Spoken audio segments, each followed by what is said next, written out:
All right, good afternoon, everyone, and welcome. Thank you for joining us today on today's Huntington T Block webinar, Reopening and Insurance Needs of Art Galleries and Museum Clients. Your line was muted automatically on entry. Please keep your line on mute. We encourage questions. We ask you to click on the chat icon and send your question to the host. We recommend side-by-side view, which is in the upper right corner of the WebEx screen. I'm your host, Adrienne Reed, Vice President of Huntington T Block. Joining us today is Erin Bast, Senior Underwriter at Huntington T Block. Erin has many years' experience in fine art insurance underwriting and is going to share with us today some important insights and changes that have impacted museums and galleries as they reopen. Erin, please take it away. Thank you, Adrienne. Good afternoon, everyone. As Adrienne introduced, I'm Erin Bast, one of the senior underwriters with Huntington T Block Insurance Agency, and I come to you from Washington, D.C. this afternoon. We wanted to take just a few moments of your time to give a quick overview of the needs your clients will be facing as they begin to reopen in the next few weeks. As you all are aware, about 2.5 to 3 months ago, almost every single museum in the country and museum and gallery, across the country closed, addressing COVID-19 and social distancing. Now, as your states are beginning to open in various stages, here in Washington, D.C., we're still on only stage 1, your clients are going to be faced with challenges and changes as they seek to reopen safely for their visitors, staff, and their collections. So we at HTB have been having internal talks and also some talks with our clients and created the following checklist to help your clients reopen at this time. The first thing on our checklist we thought about was checking the function of the facility systems. This is going to include temperature and humidity controls, the HVAC system, security and fire monitoring system. Get your clients to evaluate how did these systems hold up during the time that they were closed and what, if anything, could be improved. Remember, even though your clients were closed and visitors were not present in the galleries or museums, the risk of fire, water leakage, temperature spikes, and theft was still very present, and these systems are very important in all of those. Number 2 on our checklist, visit off-site storage locations. So fine art storage warehouses and storage facilities are beginning to reopen, and as they do so, encourage your clients to check in with these facilities and on any items that are located there. Ask them, how is the condition of these items after the closure, and how did the facility protect and respond during the time they were closed? Which leads us to one of the most important items on our checklist, and this is item number 3. Returning loans and working to bring back off-site loans. COVID definitely wreaked havoc on the loan activity of your clients, as immediately transits were either delayed or completely canceled. So many items ended up in temporary storage facilities, some as far away as China. And this is a very real situation for one of our museum clients who had a traveling exhibition, and between venues, it had to be stopped and a temporary solution had to be found.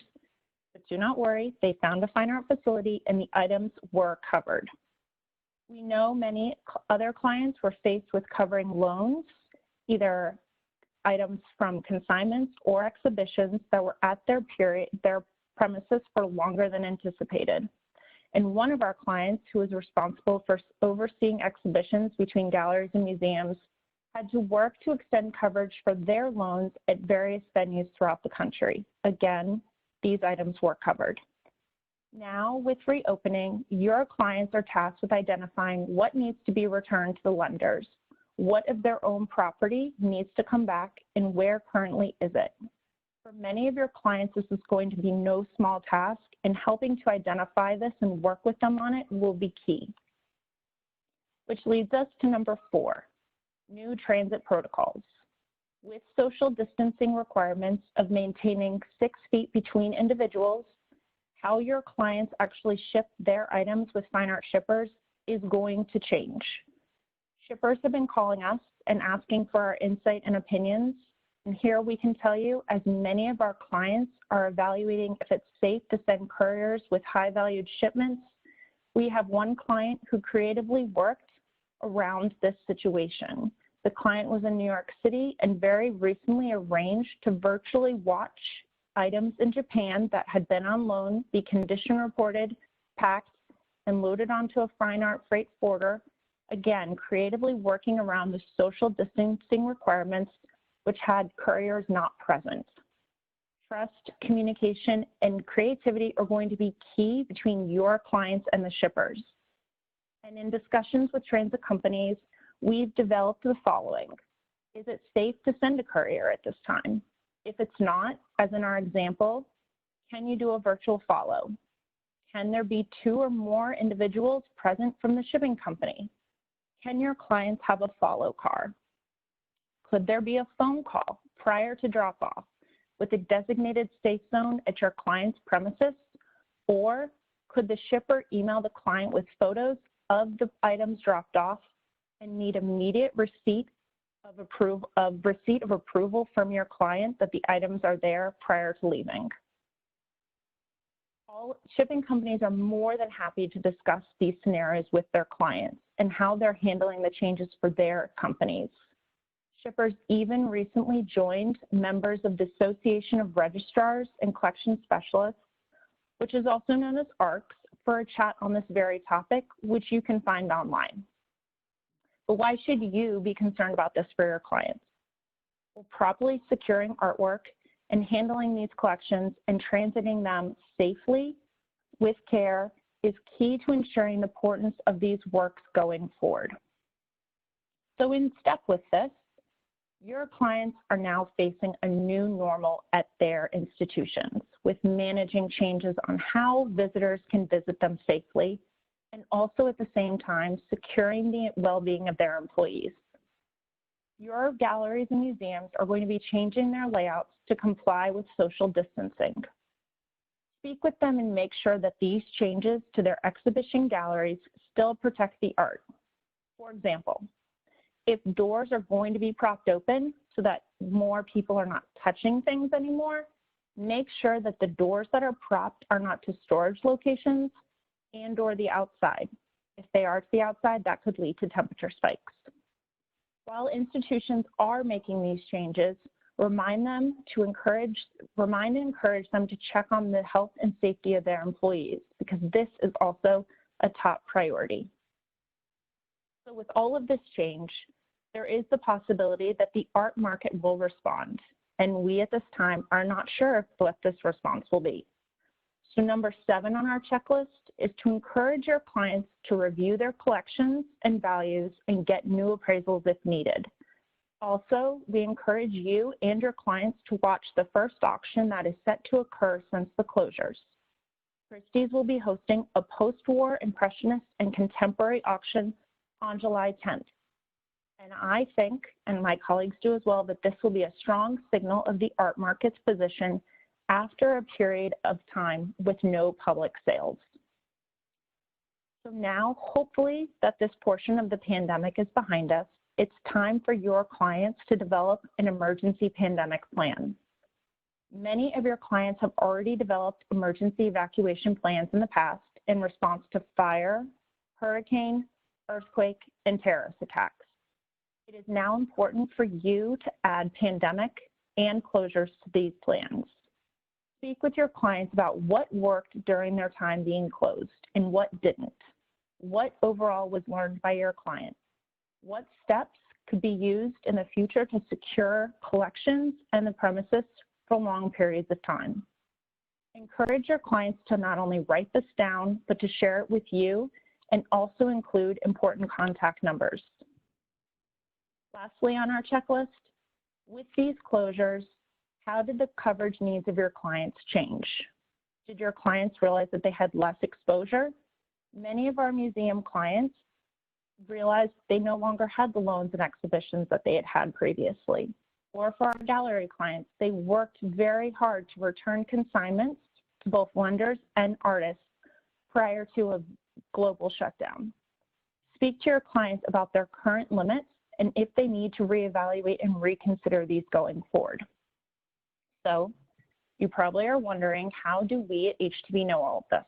Well, I will tell you that we have been in the business since 1963, and we have been working with large and small museums and galleries across the United States. With this history, we want to help you strengthen your partnership with your clients, emphasize communication on the needs of your clients at this time, and offer them flexible coverage solutions that work for them. We at HTB have the oldest and largest Lloyd's of London managing general underwriter, $600 million in binding authority, and we work with over 3,500 museum, gallery, and collector clients. So in assisting you, our policies offer worldwide coverage, very few exclusions. Actually, it's only 3 for museums and 4 for dealers, flexible valuations, and a history of proven relationships. We pride ourselves on helping you by providing response times to you within 24 to 48 hours, a client retention rate of 95%, and a proprietary policy form that is accepted by Lloyd's of London and all of our domestic carrier partners. We are very aware that this is going to prove to be a challenging time for your clients, as it's unlike any experience that they've gone through before. So we are here to help you help them during this time. Thank you. Thank you so much, Erin. That was so interesting. It's amazing to see how much has changed in these unprecedented times. There's been a lot of activity in the chat box, and I know we have only a couple of minutes. But first up, can you tell us what a luthier is? Yes. A luthier is actually someone who makes musical instruments. All right, very good. Or creates them, I guess, would be a better way to say it. Awesome. Thank you for answering that. We had another question come in about appraisals. Are appraisers doing virtual appraisals? And how does that work? Is that acceptable? Yeah, it is acceptable. We have many clients who have already had appraisers come and look at collections previously. And so reaching out to someone who's already come and appraised your collection to have them reappraise it virtually online is more than acceptable right now. If you have invoices and you haven't had an appraisal before and do want to reach out to an appraiser, now is also a great time to do that as well. They are very aware of the social distancing requirements and want to work with you in any way they can, especially with the virtual online that we're doing right now. It'd be very easy for them to help you, especially if you have the invoices and or prior appraisals. Fantastic. Just a reminder, if you have any questions, please enter them into the chat box.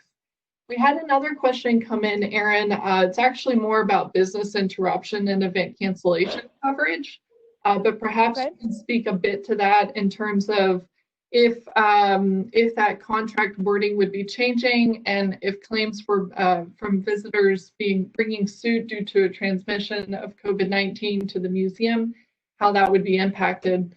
That's less of a fine art physical damage claim, but if you have any insights on that, please share them with the group. So sorry, you broke up, Adrian. Say that portion again. I heard the BI and the event cancellation, but then. So if there are claims by museum visitors bringing suit to the museum because of transmission of COVID-19. Right. So the fine art policies that Huntington T Block and any fine art policy out there is going to be for the physical loss or damage to the actual art, but their commercial package policies would be something that hopefully brokers can work with to look and see if that would be a place for the coverage and if the policy would respond. Another question came in about jewelry and Native American art. Are you able to underwrite and insure jewelry? We do underwrite and insure jewelry. Yes, we do. Okay, great. We do need appraisals and or invoices, but we can look at jewelry collections. We're more than happy to. Great. Have there been any changes from underwriters? You mentioned the courier changes requirements. Have underwriters changed their position in terms of being flexible with those new procedures that have come out from shippers? Yeah, underwriters are more than willing to talk with what is going on. We haven't set any one way or the other as to what we are following at this time, but we do want to hear from our clients as to the ways in which they're looking to, get all of this done. The example I gave for the client that we have with items coming back from China is a very real one, and we realized at the time that it just was not feasible to send a courier for this extremely large shipment. And so we had the registrar, online watching everything be packed and shipped. The museum in China was very open with their communication on the condition reporting. And then, she ended up watching pretty much the whole entire thing come back to her. So, it's about creativity and sharing all the details of everything you're going to be doing with your underwriters and your insurance company. Great. We had a question come in about selling price valuation for fine arts. Can you just talk quickly about the two different types of valuation for collector policies that we offer? For collectors, yeah, we offer a blanket, and we also offer agreed value policies. For our collector clients with blanket policies, that's going to be current market at the time of loss. And then for our scheduled agreed policies for collectors, that's going to be invoices and or an appraisal that we already have on file and have reviewed. And then for galleries, the valuation for selling price is a little different, right? Yes, it is. So galleries have quite a few valuations within their policy just because of the nature of them being a business, which is in the business of selling. So we have the selling less, we have the cost plus, whichever is greater. We also have items on consignment. They have their own evaluation as well. So it just depends on what is the nature of the item that the gallery has. Great. Well, thank you again very much for your insight and important information. We appreciate everybody joining us today. From all of us at HTB, we wish you a very happy and healthy Thursday.